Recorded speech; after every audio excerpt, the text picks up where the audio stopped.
Hello, everyone. I think we'll try and get started here. I'm Barbara Martz, and I am a member of the Board of Trustees for the museum, and I want to welcome you all here tonight. We're going to have a great lecture from Dr. Thomas Schwenk, and I thank all of you who are members because you make these lectures possible. And if you're among us and not a member, you're certainly welcome here, but we do invite you to join. Thomas Schwenk was a physician, a family physician in Park City. Can you hear me okay? I got to remember not to just do that. From 1978 to 1984, he is a graduate from the Met School of Medicine in the University of Michigan, and also did his residency at the University of Utah. He was gone for a while to return to the University of Michigan to teach, and also in Reno, Nevada, but he and his family are back in Park City now, and because of their connection here, they all consider themselves Parkites. So you may recognize him if you were at the lecture that Brian Buck did about the deaths in the shafts. He was the doctor at the time that we had the last accident in the shafts. So the lecture tonight is called Not for the Faint of Heart, so keep that in mind. Barbara, thank you so much. Good evening, all. It's great to see you and to be with you, to see lots of friends, lots of old-time Parkites in the audience. It's a real pleasure, including my former partners, Bob Evers and Winnie. Great to see you. Barbara has already given you a trigger warning for what's going to happen tonight. This is a pretty gruesome talk. I'll just tell you that now. This is a heart that's damaged by rheumatic fever from a patient who had scarlet fever, which is what kills people. We're going to talk more about that. Without getting too graphic, this is a kit for obstetrics. And you can see forceps, which some of you might recognize, although they're a little used these days. But again, without being too graphic, there are destructive instruments in here for delivering babies who have died and cannot be delivered, but need to be delivered for the health of the mother. And that's the kind of activity that was going on in the 1900 era. So we're going to talk about all of that a bit. Let me tell you how I got to this point. Barbara, I talked about the fact that I practiced here with Bob and Winnie in the early days of the Park City Health Center. We took care of a lot of miners who worked the mines in the early 1900s. And we heard a lot of stories that were both fascinating and horrific about the dangers of mining and the things that they experienced. And that got me interested in this, and that interest has carried on to this point. The medical history in the late 1800s itself is fascinating. This was the rise of the germ theory of disease, and kind of replaced some of the theories about magnetism and humoral factors and all sorts of eclectic things that people used to explain disease. And the germ theory kind of brought along the notion of antisepsis and the shocking recommendation that physicians should wash their hands before they conducted surgical procedures. Anesthetics came along at roughly the same time. Ether and chloroform came along after the Civil War. And so that allowed surgical procedures to be done that could be done. And the germ theory started to cause people to think about other ways to fight infections, and that led to diphtheria antitoxin that we'll talk about, and typhoid fever vaccines as well. So there was a lot happening in that time that was intersecting with the mining history of Park City. And then, of course, there's the opening of Miners Hospital in 1904, which is where we'll end this talk. Lots of thanks to begin with. There are lots of resources in this town for talks about history. The town is very rich in these resources. The Park Record, as you know, is digitized from its first issue in 1880 up until 2020. Digitized meaning searchable. And I've spent dozens and dozens of hours on the Park Record archives searching physicians' names, diseases, patients' names. It's really an incredibly rich resource. Gary Kimball, of course, as the king of Park City history, one of his many books that we'll talk about in a bit, Death and Dying in Old Park City, an incredible resource. George Thompson and Fraser Buck's book, Treasure Mountain Home. I neglected to mention Ray Ringholtz's book, Diggings and Doings in Park City. But then the Park City Museum itself, and I have great thanks to Barbara for organizing this, Dalton Gackel, who runs the research archives in the basement of the museum, an incredibly rich resource for doing this kind of work. Several writers of this column, The Way We Were, which goes back, if I understand correctly, to the 1980s. There are, I'm assuming, hundreds of installments of this column, just fascinating little vignettes that you see in the park record. And then, of course, I have to mention at the very end, the queen of Park City history, Sally Elliott, who's sitting up in the front row over here. So lots of thanks to lots of people for being able to assemble this kind of history.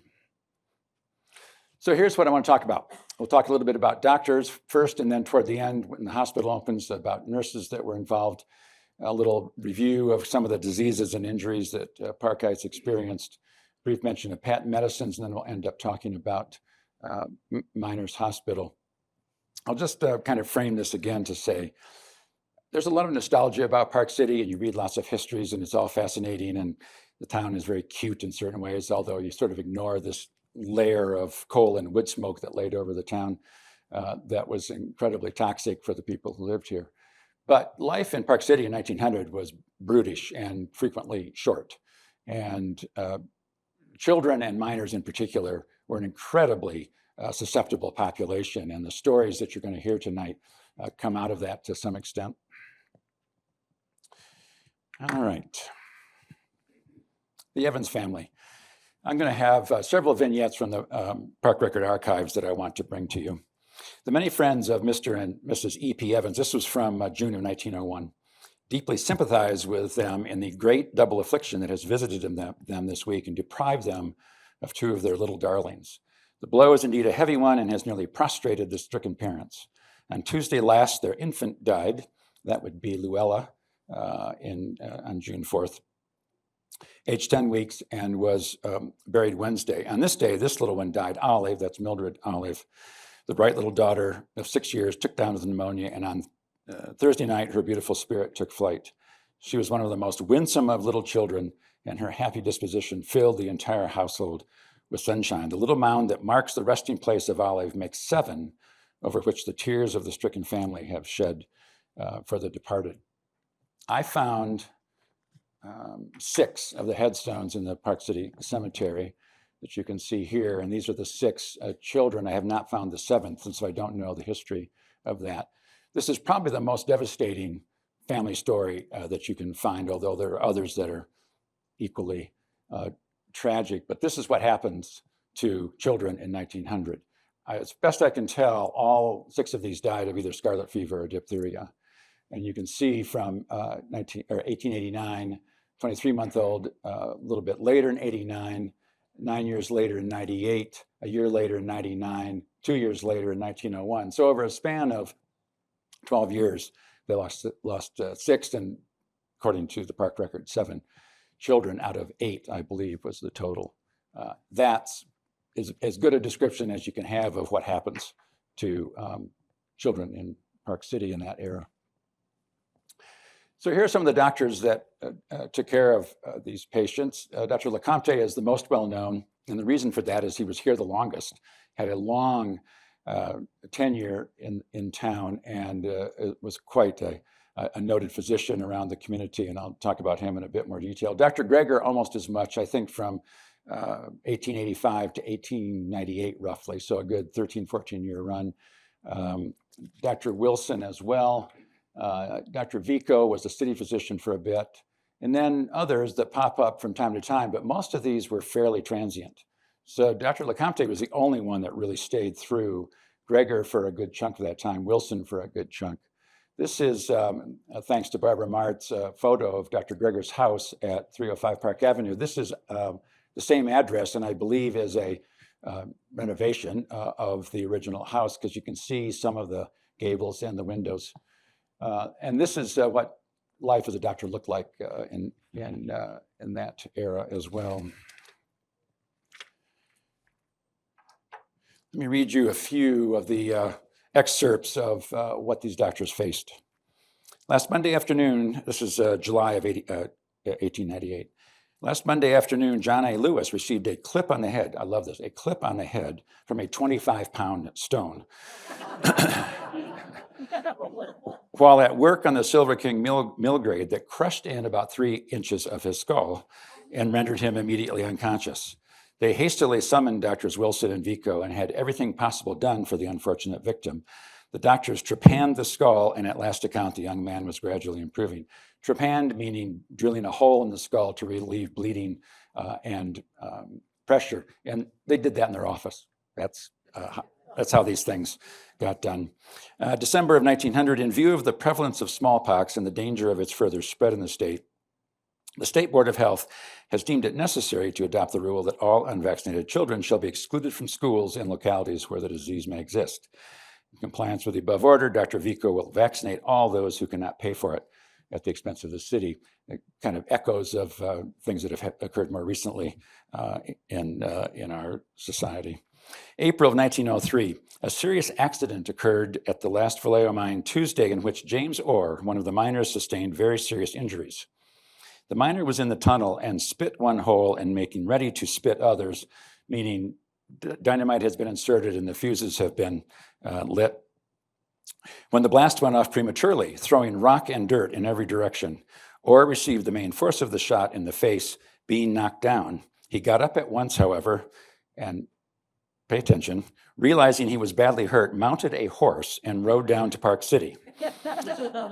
Dr. Ward was consulted, and an examination, wait for this, disclosed that one eye had been blown out and his nose broken. The physician dressed his wounds, and the injured man went at once to Salt Lake, but via Provo, if you can believe it, to enter the hospital. August of 1902, doctors did a few more interesting things beside all the injuries. This one I found interesting. Dr. LeCompte made a trip to Colville yesterday for the purpose of examining Annie Larson relative to her sanity. She was not pronounced insane, and it is said that the investigation was instituted by her own relatives with a view to getting possession of her property. So there were, lots of things going on at the time. But here's the last one I'm going to read for the moment. Medical politics played a role here. Doctors LeCompte, Danaher, and Ward held a meeting last Thursday and passed resolutions for their mutual protection as physicians. It seems that there are many persons in Park City who have been in the habit of securing the services of the doctor from one year to another until the doctor begins pressing them for a settlement of their account. And then instead of paying for the services rendered, they exchange doctors and keep the next physician busy until they too are asked to pay when they move on to the next doctor.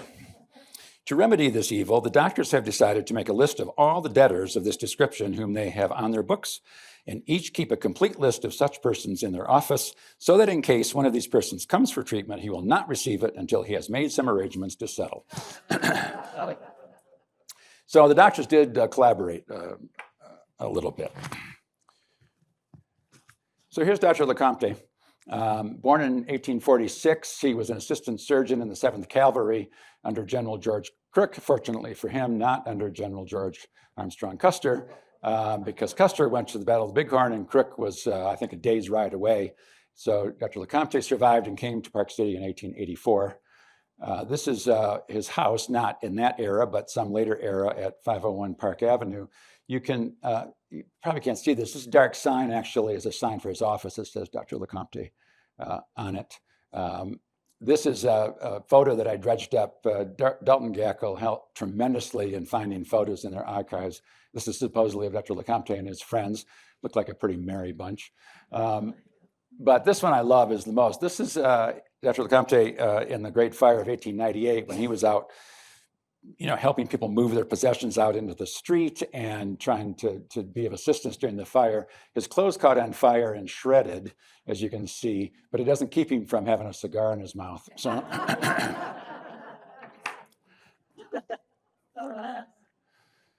okay, so how did people die in Park City?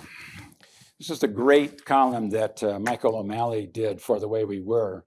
What he did was to take Gary Kimball's book. Gary Kimball compiled this from death certificates and mortuary records and had over 1,000 deaths in this book, Death and Dying in Old Park City.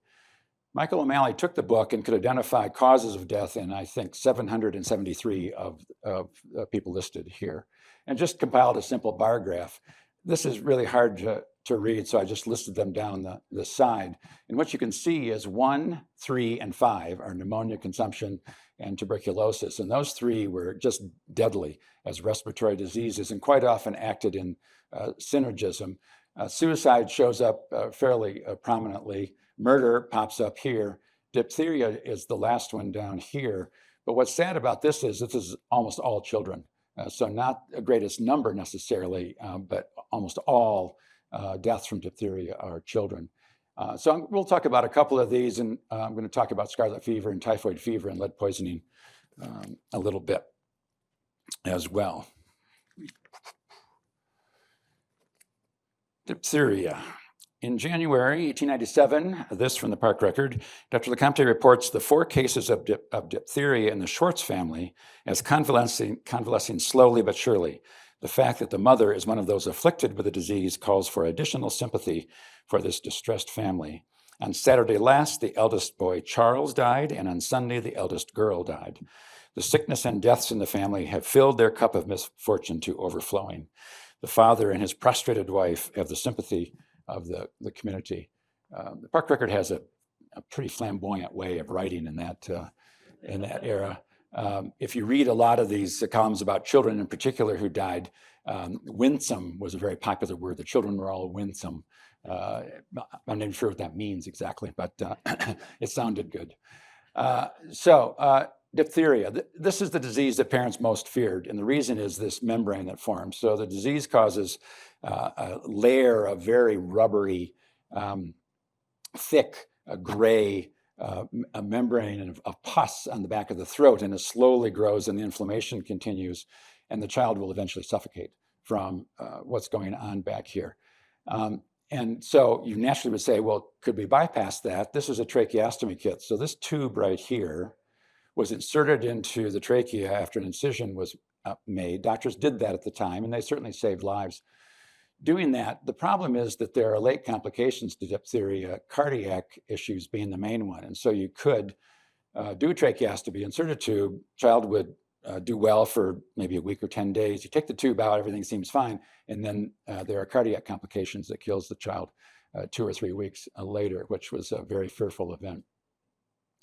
Probably wondering why the horses are here. So in early 1890s, scientists in Germany and the US discovered that you could inoculate animals. They started with pigeons, if I remember correctly. You could inoculate animals with disease. They would not get terribly sick, but they would form what were called antitoxins, which we know now to be antibodies. And you could harvest the blood from these animals, separate the serum, and inject it into patients and cure or at least modify the disease. And that was discovered to be possible in horses. Horses would get a little sick, not too sick. A couple of weeks later, you harvest their blood, separate the serum, and inject it in children. They saved hundreds, thousands of lives of children with this antitoxin. The first record I have of this, I think, is Dr. Ward doing this in 1898. I didn't see a lot of reference to this, but it did happen in Park City over that time. So this was a huge breakthrough and something that was quite notable for Park City to have this done so soon after the development of this scientifically. So scientifically, this was like 1891, 92, and by 1898, they were actually generating antitoxin and administering it. Another note from the Park Record, this is in April of 1898. They pulled this from a news service, I think. I don't know where this came from. At the first indication of diphtheria in the throat, make the room closed. Then take a tin cup and pour into it an equal quantity of tar and turpentine. Then hold the cup over the fire so as to fill the room with fumes. The patient, on inhaling the fumes, will cough out the membranous material, and the diphtheria will pass off. The fumes of the tar and turpentine loosen the throat, thus affording the relief that has baffled the skill of physicians. I have no basis to think that this works at all. Scarlet fever is very common. This is pretty classic pictures. You know, the strawberry tongue and scarlet fever, the rash that goes with it. quite often led to rheumatic fever. This is the heart you saw before that was damaged, kidney failure as well.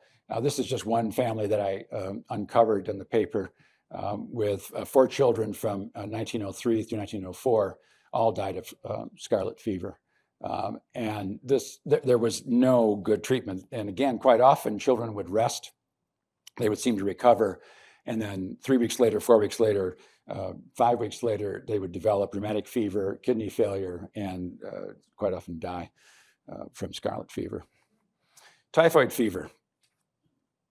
Wilfred Sweatfield, the 8-year-old son of Mrs. Roxy Sweatfield, died at his home at 8 o'clock last evening. The young lad was taken sick about 2 months ago with an attack of typhoid fever, but had apparently recovered from the sickness and for 2 weeks has been able to be out and play, although quite weak. Thursday, he was taken with an attack of croup, and yesterday morning the doctor was sent for, but he got worse and died as a result from what the doctor claimed was heart failure, superinduced by typhoid fever. The death is a sad blow to the mother who, after nursing her boy through the long illness, was rejoicing over the thought that he would be spared. This was one of the most tragic aspects of diphtheria, scarlet fever, and typhoid fever, were the late complications. And you can see here, after the initial kind of ordinary sort of disease that typhoid fever might cause with fever and headaches and weakness, you would have heart damage with myocarditis. You could have deep vein thrombosis, kidney damage, meningitis, other nerve damage. One of the worst things about typhoid fever was that there was severe abdominal pain, and the reason for that was that the lymphoid tissue lining the gut would become infected, and sometimes that lymphoid tissue would break down, leading to perforations of the intestine, leaking into the abdomen, causing overwhelming sepsis and peritonitis, and patients would die. Again, kind of a late sort of complication. Smallpox was not very common, but when it happened, it just sent the town into an uproar because it had such a history of being so deadly, and it was so kind of grotesque in its appearance. Smallpox, as you know, brain swelling and inflammation, blindness, secondary infections. So these patients were quarantined, but not like the others. So diphtheria and scarlet fever in particular, the patients were always quarantined to their home. And patients were confined to the home, and a yellow flag would be put outside the door of the home to indicate that the house was under quarantine. The quarantines were very poorly enforced, people out and about in town spreading disease. But when a patient was diagnosed with smallpox, they were sent to a pestilence house or pest house. And I'm not quite sure why the difference, because the other diseases were far more prevalent and equally deadly. As best I can tell, and somebody in this room will probably know, I think the pest house was up Empire Canyon somewhere, but I don't know that for sure. But patients were sent there and they were kind of removed from town completely. May of 1902, one more case of smallpox had developed in the park this week, this time at a lodging house in Empire Canyon. The victim is a Mr. Ekstrom who had been at work at the Daily West. He had been feeling poorly, so kept in the house, consequently was no cause of exposure to the mine. He had no idea that he had smallpox, but as Dr. Wilson was passing by Wednesday, he was called in and immediately pronounced it smallpox. Dr. Lecomte was informed, and the man taken down to the pest house, and the lodging house promptly quarantined. So there was quite an outcry when this was discovered. Syphilis was rampant through the country in general in this era, and Park City was no different. It was called bad blood. Late stage syphilis led to all kinds of terrible consequences. There was no known treatment. People were enamored with mercury as a treatment, both in ointment form and in pill form, with no real good basis for doing that and not terribly effective. Mercury ointment was called no-name ointment, supposedly to remove the stigma of carrying around a vial of no-name ointment and applying it to yourself. But of course, everybody knew that no-name ointment was for syphilis, so that didn't get you very far. Salvarsan came along kind of in the 1900s, sort of towards 1910. It was an arsenic-based compound, and that was the first time that there was a sense that there might actually be treatment for syphilis, but in the era that we're talking about, late 1800s, there was not any known treatment. We've already talked about pneumonia and the other respiratory diseases. This is an X-ray of a pneumonia. You can see the whiteout area here. This is what silicosis looked like. The lung was just consumed with scar tissue, especially in the upper areas, and then tuberculosis with cavities throughout the lung. These were, as I said, very often synergistic. Miners frequently had silicosis from hard rock mining, and then because of the poor nutrition and the debilitation, would get tuberculosis and quite often die from pneumonia. So it was a deadly trio. The issue for silicosis is this. So when you do hard rock mining by hand and do hand drilling, you've got a 4-pound sledge and a drill, and you're pounding away, drilling a hole to put the dynamite in to blast. You generate a little bit of silica dust, but not a lot. This is where what killed people was mechanical drilling. You had a mechanical drill with compressed air that was slamming that drill bit into the granite 80 times a minute and generating huge clouds of silica dust, breathing it in, and that's what killed miners quite often before the age of 40. There are just rampant numbers in the Park Record and in Gary Kimball's book of miners who were dying in their 30s, late 30s, early 40s. They just suffocated to death from the scarring of the silica dust. The miners lobbied hard, and the Western Federation of Miners lobbied hard for wetting to control the dust, and they wanted the drill hole to be irrigated to kind of wet the dust, make it into mud, and try to keep down. The mine owners resisted that for a long time because it was very expensive. And when it came along, it helped, but this continued for a long time to be an issue. Lead poisoning was very common because lead coexisted with the quartz veins and the silver veins, and lead turned out to actually be a very important product of the mines and turned out to generate a significant amount of revenue, especially as silver deposits tailed off. Lead continued to be very productive. Lead causes just overwhelming abdominal pain. The patients are just writhing in terrible pain. Caused nerve damage with wrist drops. So the classic sign was that you could not elevate your wrist. Your wrist dropped like this. Brain inflammation, kidney inflammation. There was absolutely no treatment for this. The only thing that doctors would sometimes do is to purge the patient to no great effect. So they used Ipecac to cause vomiting and Epsom salts to cause diarrhea, but nothing really helped in that regard. That's a good segue to patent medicine. So this is a pretty typical patent medicine salesman, certainly somebody you might have seen around Park City in the era, coming by with a wagon selling all of these great potions. So you see a remedy for diarrhea up here, you see a remedy for cough here, you see toothache drops here. Now this I like, Carter's iron pills to strengthen her and improve her complexion.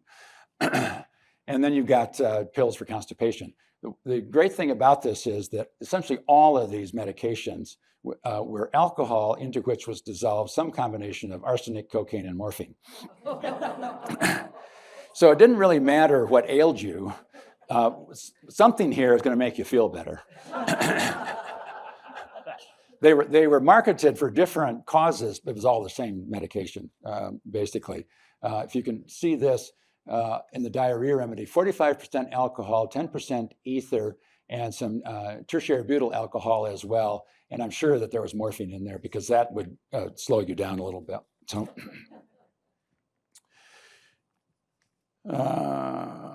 February of 1910.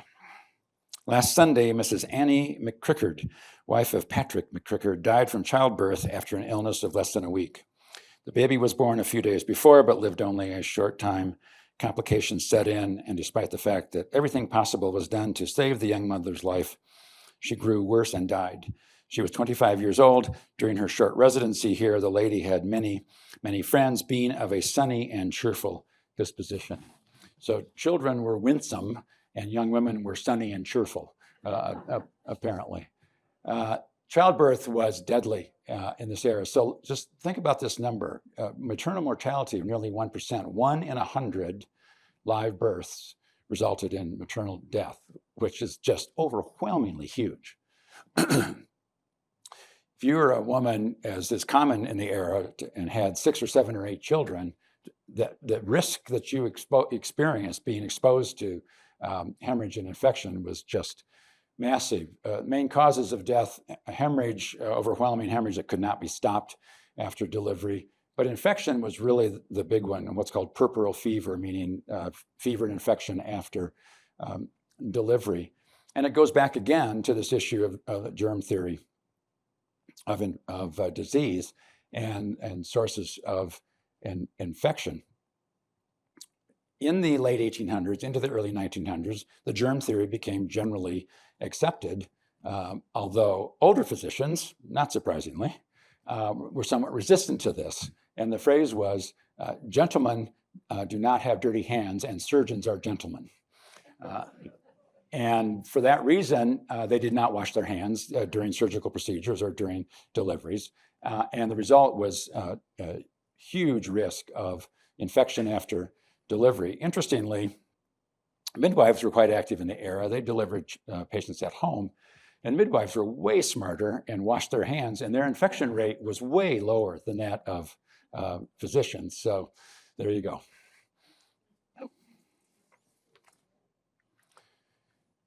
Accidents, you've already heard a little bit about. Mining is, along with farming, are the 2 most dangerous occupations in the country and continue to be to some extent. Explosions, not uncommon. Patients either died of the explosive blast itself or from the toxic fumes that suffused through the mine, both carbon monoxide and nitric oxide, which converted to nitrogen dioxide, which was deadly. And the fumes would just spread throughout the mine, as I'll talk about in a moment with the Daily West explosion. Cave-ins were common because mine owners were too cheap to timber the mines properly. They would set cap and post timbers to support the mines as the drilling took place.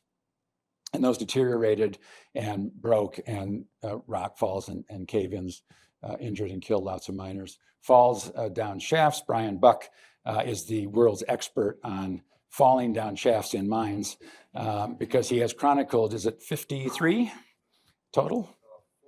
48, okay. 48 falls in Park City down mines that resulted in death, and has chronicled those in great detail.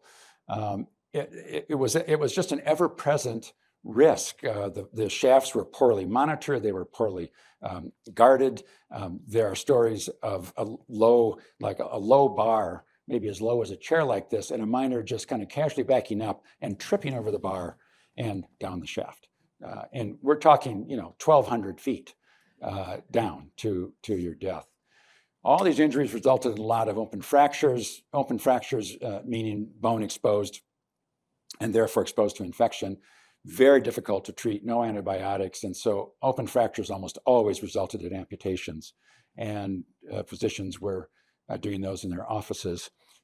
Here you have a page from a catalog. You can have your choice of saws and pick your weapon here. Ether and chloroform, as we talked about, came to be used. But again, older physicians were resistant to this and continued to do amputations without anesthetic because they said it built character. They said it promoted healing if you underwent the stress of surgery without anesthetic like that. So it was a very difficult and scary time, and the cemeteries are full of people from all of this. Suicide was unfortunately common. There were lots of ways that people killed themselves. Rough on rats is rat poison up here, which is an arsenic-based compound.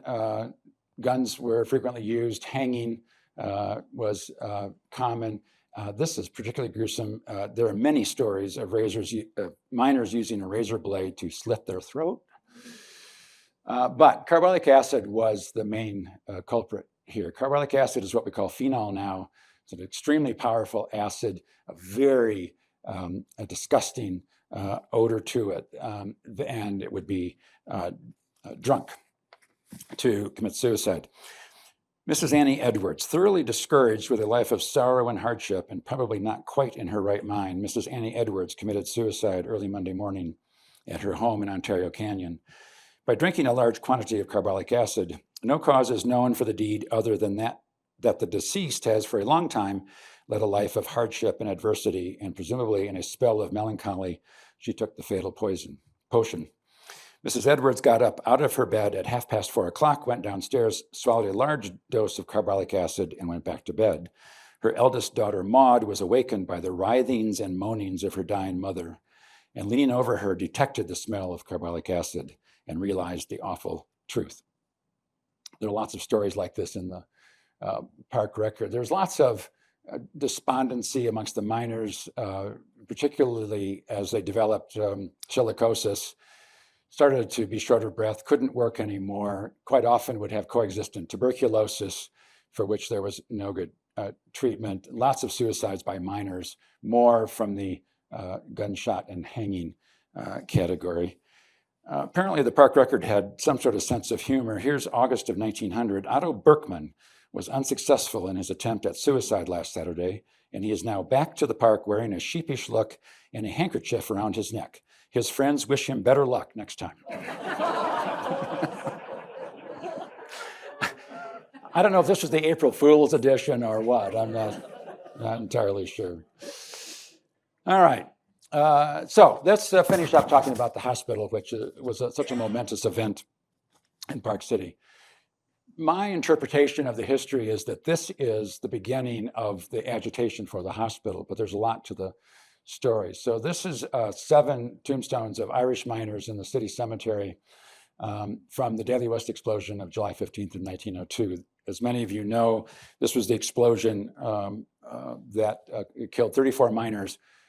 Started in the Daily West with a huge explosion in dynamite that was being stored underground. But the fumes, the carbon monoxide and the nitrogen dioxide, suffused through the mines, and there was a connecting tunnel to the Ontario, and a number of miners in the Ontario just fell over dead as the fumes swept through the mine. These are 2 of the 7 here, John Devlin and James Mernon. The Mernon name particularly prominent throughout Park City history and several generations. So this was the beginning of the agitation for a hospital. Somewhat ironically, there were no injuries in the Daily West explosion. You either survived or you died. And so rescue teams went down for hours after the explosion. Quite often, the rescue teams themselves were overcome with the fumes and died, or the rescue teams brought people up, or they brought bodies up. But there were no injuries. But because of this, the Western Federation of Miners started to really lobby hard for a hospital. Wouldn't have made a difference here, but it was a catalyst for that discussion. So let's look a bit at that history. There actually was a real first hospital at 421 Park Avenue. This is the address. I think this is actually the original home that obviously has been renovated, but there was a attempt at having a hospital in 1903 that lasted very little, and nothing much came of it. So let me give you a little background on the history, how this all came to be. The state legislature in Utah appropriated $5,000 in 1897 for a miners' hospital, but they required that the town match that with $5,000. And the town was supposed to sell shares in the hospital. And it didn't really come to much. There was just not a lot of energy around this. The mine owners were incredibly opposed to a hospital in Park City for several reasons. One is that they were very supportive of Holy Cross and St. Mark's in Salt Lake. And miners in general, with any kind of serious injury at all, were transported down to Holy Cross and St. Mark's. The miners paid $1 a month for their healthcare premium, and there are 1,500 miners in town. So $1,500 a month was sent down to Holy Cross and St. Mark's, which was a huge source of income for those hospitals, St. Mark's in particular. And the mine owners wanted to maintain that flow of money and that flow of miners. They thought that a hospital might have kind of socialistic or communistic tendencies. They just thought this was too much for the benefit of the miners, and they wanted to keep Park City a conservative, capitalistic community and not trend too much to the miners' needs. The mine owners also were very invested in Holy Cross and St. Mark's for religious reasons. They wanted to build up those hospitals and support them as a kind of a buffer to the strong Mormon culture in Salt Lake, and Deseret Hospital, which was the other hospital in Salt Lake. So there was a lot of resistance by miners. But slowly, agitation, tide starts to turn in December of 1903. So I'm going to try to emphasize the dates because it's pretty stunning how this came to be. December of 1903, the Park Record published an editorial exhorting the community to finally come around and to do what was required for the hospital. And businesses started to come on board and to be more supportive, including Mother Rachel Urban's brothel up here. Mother Urban came out strongly in support and publicly in support of a hospital in town because she wanted to keep the miners in town and keep their families in town because it was good for her business. And other businesses had sort of the same notion over time that it was better to have services available in town and to keep miners in town and to take better care of everybody. This is the first board of trustees, 8 upstanding men who will appear in a moment in a story I will tell you. So businesses started to come along, equipment was donated, shares were bought. There was a lot of energy around this, except there was no land. And there were lots of proposals for where the hospital should be, none of which quite panned out. They wanted the hospital to be outside of town because the air was terrible in town. All the wood smoke and coal smoke was disgusting air in town. And they wanted it to be down in the meadow somewhere where there's fresh air, access to fresh food. It would be healthier, better all the way around. There was a dark side to this. It was pretty clear if you read the record that many businesses and supporters wanted the hospital to be away from town so the Chinese population could not access it. And that was pretty clear in some of the records. So there was lots of work around this land issue. And finally, Mrs. Eliza Nelson, who is the widow of J.W. Nelson, who was a mine owner and had died some years earlier. She lived up in what we would now know as kind of the lower parking lot of the Park City Resort. And she had land contiguous to her. And through some means that I haven't been able to figure out yet, I have some theories, but haven't really been able to tell, she agreed to donate the land. And so that was a huge step forward. And they started to think about building a hospital. So here's how they went about this. Here's a great photo. The hospital is up in the corner. You can sort of imagine the parking lot up here and the hillsides above it. And so you're kind of looking across what would be 224 and other parts of the neighborhood looking up at the hospital. They started the architecture and surveying plans for the hospital in April of 1904. So all this agitation came along in late 1903, early 1904, finally an agreement to build the hospital, land to build it on, and they started the architectural plans and the surveying in April, designed a 44 by 44 foot hospital. You can see here the original design, 44 feet square, 2 floors. On the first floor, you had an office, a vestibule, a private bedroom, a dining room, a pantry, and a linen room, and then a 12 by 28 foot ward. So along one side, there would be a long ward filled with beds.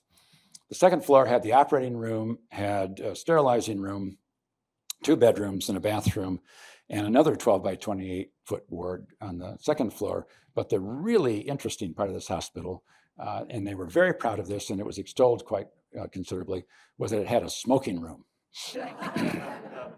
And so there are stories of the physicians and the nurses, well, not so much the nurses, they were smarter. The physicians and patients would gather in the smoking room to smoke cigarettes while they're convalescing. So apparently that helped them move along. So now we're talking April. They start construction in September of 1904. The labor union finally mandated that the healthcare premiums that were going to St. Mark's and Holy Cross were redirected to the new miners' hospital. And October 1st of 1904, 5 to 6 months after this all started, the hospital was born. And a grand opening and reception. It was unheard of to build a building like that in 6 months. It was really quite astonishing. So that brought nurses. And if you read a lot of this history, there wasn't necessarily a lot more done in the hospital by physicians. There was some more surgical work done, and there were some things that could be done that would be difficult to do in the office. There wasn't that much more done by physicians. It was all about nursing care. It was all about having nurses on site, about the monitoring, the convalescence, the rehabilitation, the assistance, the support. It was all about nurses. So my theory now comes into play. Eliza Nelson's daughter, Mamie Nelson, was hired as the first matron. The matron is the head nurse of the hospital. And she was hired as the first matron. And I'm pretty sure there's a quid pro quo in there somewhere for donating the land and having your daughter become the head nurse of the hospital. So October 29th, 1904. So we're talking 29 days after the hospital opened. Remember the 8 members of the Board of Trustees. Owing to a disagreement with the management concerning the help, Miss Mamie Nelson resigned her position as matron and will be succeeded by Miss Isabel Grant, a graduate-trained nurse perfectly competent of performing the duties required of her. The young lady is very well known and popular in this city, having resided here for some time, and will beyond doubt attend carefully and conscientiously to her work. This is Isabel Grant with this very festive hat. And the nursing staff somewhere in that era. I'm not sure exactly what date this is. There are other names that you see in the record. Isabel Grant was there for some number of years, I think, and then moved on. Margaret Moakler, I think, was the next matron who came along after that. Elsie Snyder and Kitty Berry are names that come along as well. So this was really the breakthrough, is to have nursing staff and nursing care and nursing support, along with more facilities, more space, better operating facilities, a sterilizing room, interestingly. So the germ theory really was starting to come along. So how did the hospital do? Here is a report from October of 1905, so exactly a year after the hospital opened. In that year, they had 538 patients. Now remember, almost all of those patients would have likely been sent to Salt Lake previously. So we're talking a patient and a half a day. Going down Parley's Canyon, or as you heard one story, going via Provo all the way to Salt Lake. So they prevented a lot of that going on. 16 deaths. I was surprised. I thought the death rate would be much higher.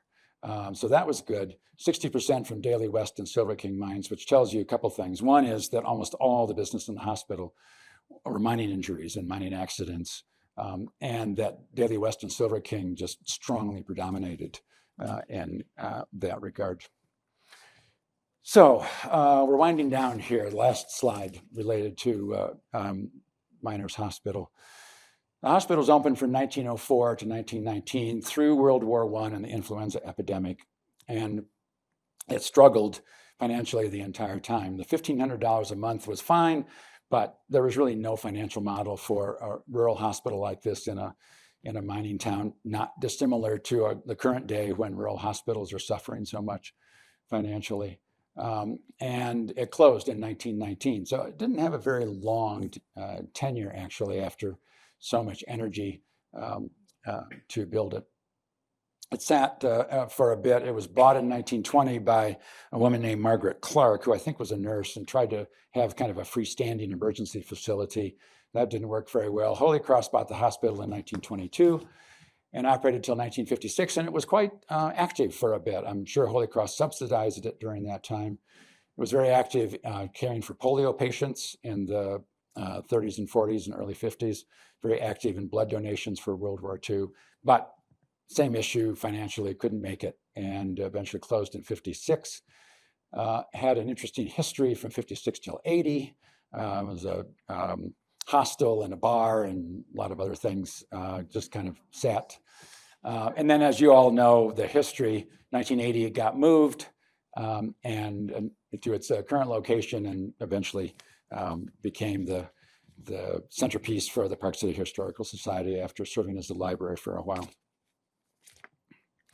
So this is what I want you to remember from the experience of living in Park City of the era. 6 tombstones in the Park City Cemetery, 6 children out of 8. The dangers were incredible. The doctors and nurses were heroic, I believe, in what they tried to do to care for patients in this remote mining town. It was a rough existence, and it was a transforming time in American medicine in terms of some of the theories of disease, a more scientific approach to medicine, but life was very difficult. Thank you.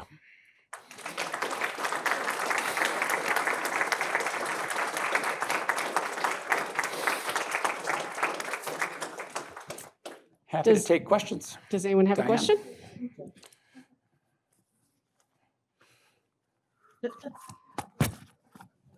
Not a question, but a statement about how to get medication or improvement. I survived scarlet fever about 80 years. Really? So 80 years was just when penicillin, still sulfa. Yeah, I think penicillin came along right at the end of World War II. Yeah, interesting. Yeah, I mean, you think about what it would be like to have all these infectious diseases so deadly and have absolutely no way to treat them. Nothing worked, and you just hope for the best. I do survive scarlet fever. Really? I had it 55 years ago. Uh-huh. And I To penicillin. Yeah, that what I do remember yeah. is scarlet fever, they didn't really want to not what my parents said, don't tell that's a so you know all these kids. Right, yeah. The comment has to do with scarlet fever and being allergic to penicillin, having to receive other treatments for that, but also the fear and the stigma that surrounded scarlet fever and any of the diseases really.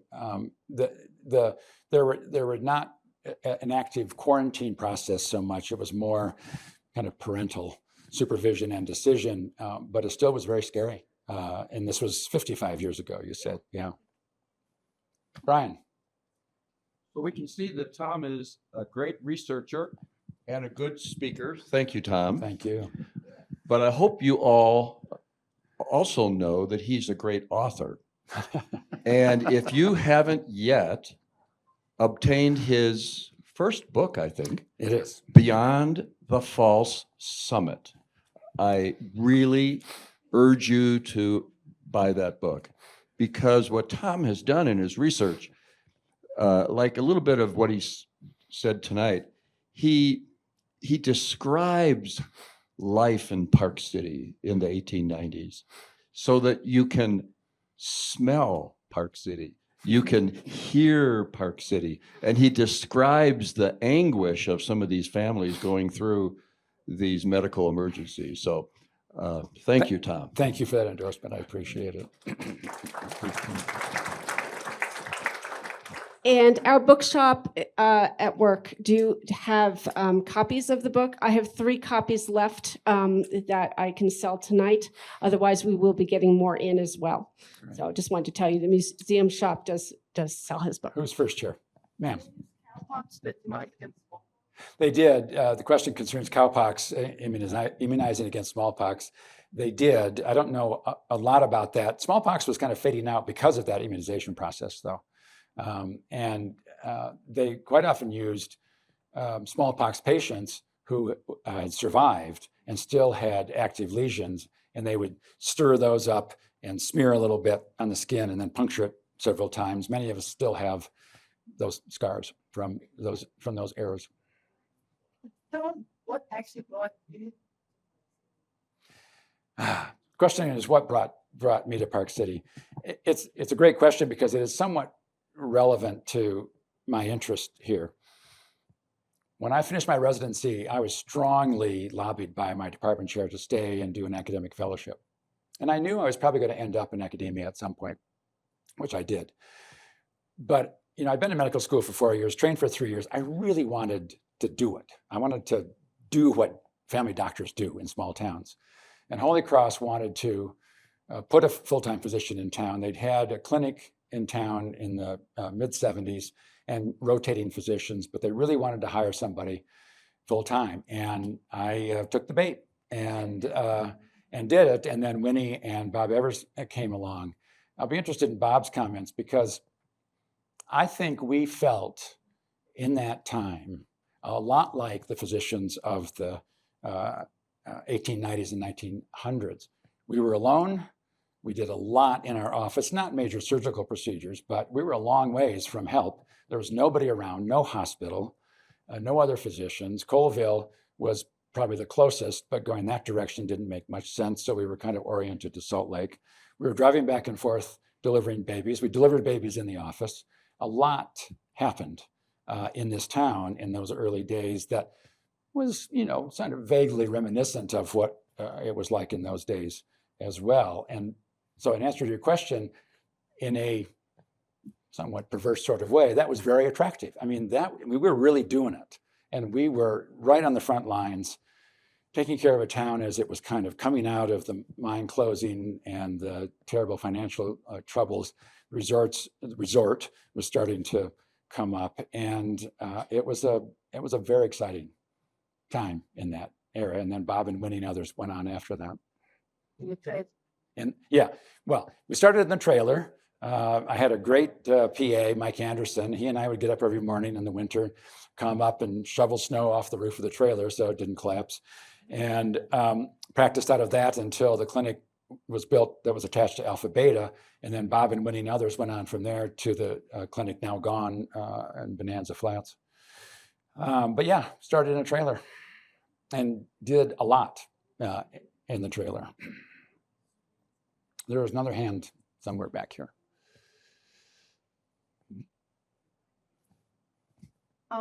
You talked a bit about horse syrup. I seem to remember tetanus shots horse syrup. I don't know if that's how that started. That may well have been, but I don't know. But that would have been, Much later.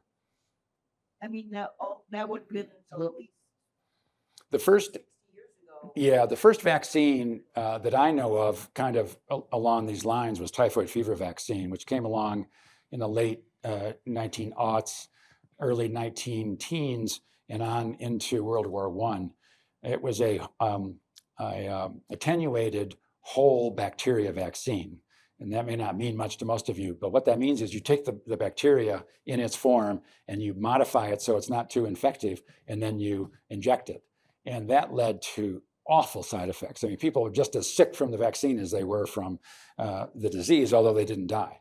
And that, to my knowledge, was actually the first attempt at trying to develop a vaccine. And then many others, of course, came after that, including diphtheria and tetanus and whooping cough, pertussis. When did tetanus come in? What did they do? So, the germ theory sort of came along in the early 1800s into the mid 1800s, but it was poo-pooed for a long, long time. And then more research started to demonstrate the importance of hand washing. Of course, there were no gloves. They were still performing surgical procedures in bare hands. There was a very prominent surgeon at Johns Hopkins who started asking his nurses and his assistants to wear gloves, not for the protection of the patient, but for the protection of the nurse. And because of the caustic solutions they were using to try to disinfect wounds in patients. So gloves didn't come along for a long time. But along the way, it started to become obvious that if you washed your hands before surgery, that the patient did better. Striking conclusion. And so it got generally, more acceptable into the late 1800s, into the early 1900s. And as you see, the hospital, when it was built, had a sterilizing room. So somebody was thinking about this a bit in the early 1900s. Well, they used, quite often they used, again, carbolic acid. So they would use water with a few drops of carbolic acid as a disinfectant in wounds. They would actually irrigate the abdomen with it. They would actually wash wounds with a carbolic acid solution. Yeah. I mean, there was no treatment for diphtheria and scarlet fever.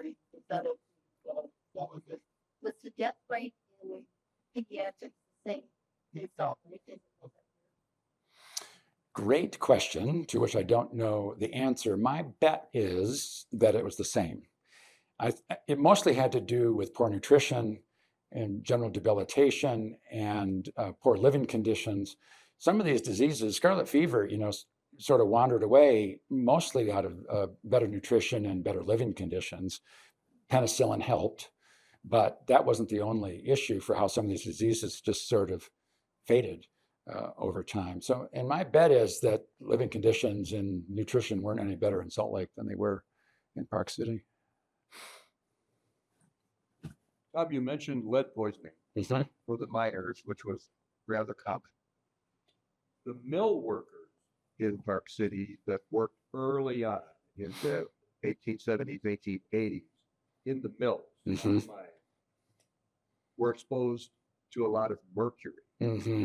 Did you see much in the record about illnesses from mercury? Interestingly, not. I mean, it was mercury was used for separation, isn't that To right? amalgamate. Amalgamation, yeah, and to sort the ore.